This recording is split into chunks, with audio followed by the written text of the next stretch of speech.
Con uno saludamos al maestro Jesús Silva Herzog Márquez, analista político. Jesús, ¿cómo estás? Hola Pepe, ¿cómo estás? Te invito a que le entremos, pero en serio, a fondo, al tema del batidillo político que solamente gente como tú entiende, porque los de a pie no entendemos un caramba de lo que está pasando. Yo creo más que o nadie, menos, ¿no? Yo creo que nadie, Jesús, yo creo que nadie. Mira, en estos momentos, hay que decirlo, la Cámara de Diputados se encuentra al borde de una crisis institucional, por no decir constitucional. Desde el viernes no hay acuerdo entre los grupos parlamentarios para instalar la nueva mesa directiva en San Lázaro. De la mesa directiva de la Cámara, PAN, PRD y Movimiento Ciudadano, los ahora en alianza, frentistas, ¿no? Sí, coalicionistas, frentistas, han conformado un bloque legislativo que condiciona la instalación de la mesa directiva de la Cámara. Exigen la presencia del secretario de Gobernación, Miguel Ángel Osorio Chong, a un diálogo urgente sobre el pase automático de Raúl Cervantes como primer fiscal general de la República. La bancada de Morena, que podría destrabar el conflicto, adelanta que va a esperar hasta mañana para tomar una definición. Entre tanto, el PRI no descarta la posibilidad de promover un juicio para que el Poder Judicial, el Tribunal Electoral del Poder Judicial de la Federación, incluso la Suprema Corte, obliguen a los diputados a elegir la nueva mesa directiva en San Lázaro. Hace unos momentos, la presidenta de la Cámara de Diputados, quien no entregó la presidencia porque no había mesa, María Guadalupe Murguía del PAN, convocó a un diálogo público al secretario de Gobernación, Miguel Ángel Osorio Chong, y a los coordinadores de los 8 grupos parlamentarios. La cita está puesta para las 9 de la mañana de mañana. Ninguna de las exigencias de los secuestradores está en el resorte competencial de la Cámara de Diputados. Se asoma ya un riesgo, un peligro de atentado contra las instituciones y una irresponsabilidad que advierto que no han medido lo suficiente. Encontraremos el mecanismo judicial constitucional para que no se siga subvirtiendo el orden constitucional y el orden legal. Jesús, ¿tú crees que el gobierno a estas horas está contra las cuerdas? Si cede, malo, porque se debilita, y se impone, peor, porque da argumentos a las oposiciones en la inminente campaña presidencial que iniciará por el mes de abril del año que viene. Y ahí va a ser un argumento de las oposiciones en contra del gobierno. A mí me parece que está efectivamente en una posición muy comprometida el gobierno federal. Creo que la insistencia en hacer del actual procurador el primer fiscal general de la nación resulta muy costoso para el gobierno, y creo que puede ser realmente terrible para la fundación de una nueva institución de la República.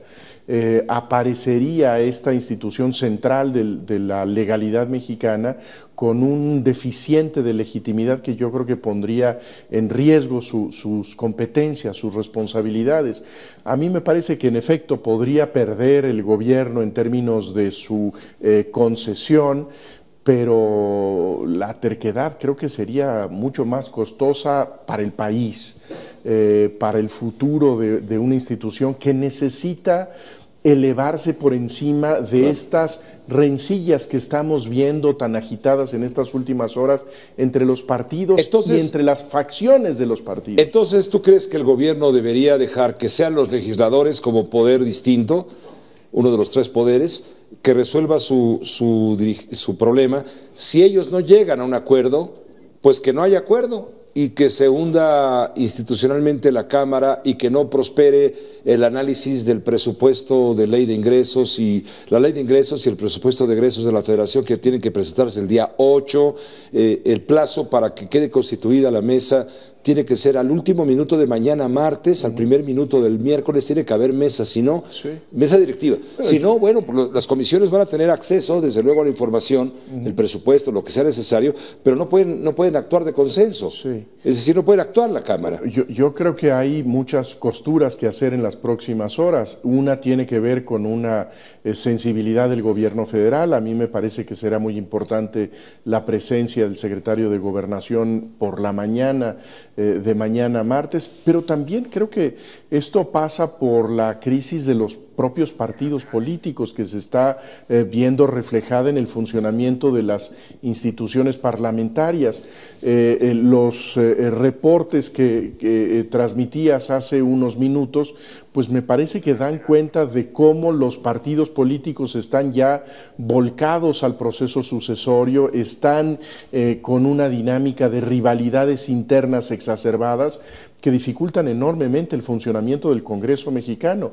Creo que tiene razón el diputado César Camacho al llamar pues a la responsabilidad de los distintos grupos parlamentarios para que, independientemente de las diferencias, pues funcionen los órganos legislativos. El tema del pase automático del fiscal Raúl Cervantes pues es una verdadera bomba, ha caído como una bomba dentro del PAN, el tono del conflicto interno sube entre acusaciones de traición, de ambición, de corrupción entre el líder panista Ricardo Anaya y 5 senadores rebeldes encabezados por Ernesto Cordero.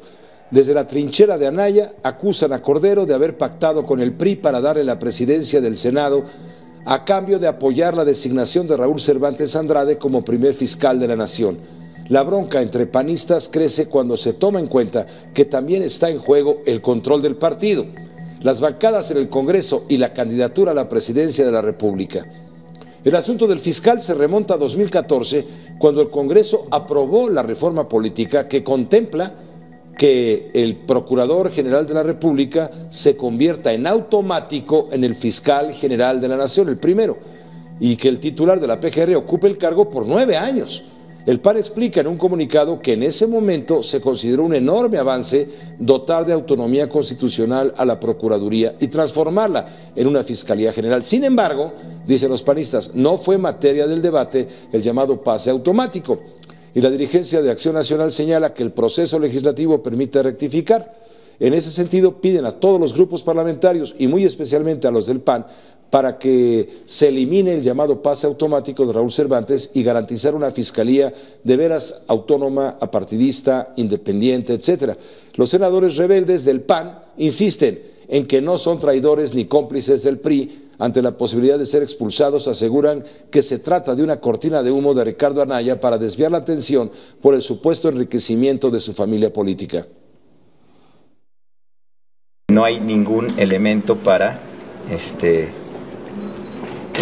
que se nos expulse después de tantos años de militancia, sobre todo pues porque no transgredimos ninguna norma ni ninguna regla, y nuestro único pecado es no estar de acuerdo con el presidente del partido. Lo único que nosotros queremos es que se valoren, que tengamos derecho de audiencia y que las instancias que lo decidan pues sean instancias justas, porque pues Ricardo Anaya es dueño del PAN, lamentablemente, es dueño de todas las instancias de decisión, es dueño de todo lo que sucede ahí. Pues ya tienes elementos para un buen análisis. Pues me parece realmente muy grave lo que está pasando en el Partido Acción Nacional, el hecho de que se estén acusando mutuamente las facciones de Acción Nacional de traicionar a los principios de su partido, que se estén llamando no solamente a las renuncias de los dirigentes, sino a la misma expulsión de algunos militantes tan destacados como Ernesto Cordero, senador de la República, Javier Lozano, Lavalle, senadores de la República que tienen una posición distinta del presidente de Acción Nacional. Me parece que da cuenta de un partido que está perdiendo la capacidad de dialogar. Y creo que si algo tenía Acción Nacional a lo largo de su historia era pues esa capacidad de tener dentro de las instituciones del propio partido pues distintas corrientes, distintos grupos políticos, pero que finalmente tenían esta habilidad para resolver sus diferencias institucionalmente. Me parece que lo está perdiendo Acción Nacional y lo coloca en una posición creo que muy complicada hacia el proceso presidencial del año que viene. Sin duda, Jesús, te agradecemos mucho tu comentario, por supuesto, como siempre. Ayúdenos a observar, por favor, para tratar de entender mejor. Lo seguiremos viendo juntos, Pepe. Claro que sí. Gracias. Jesús Silva Herzog Márquez, analista político.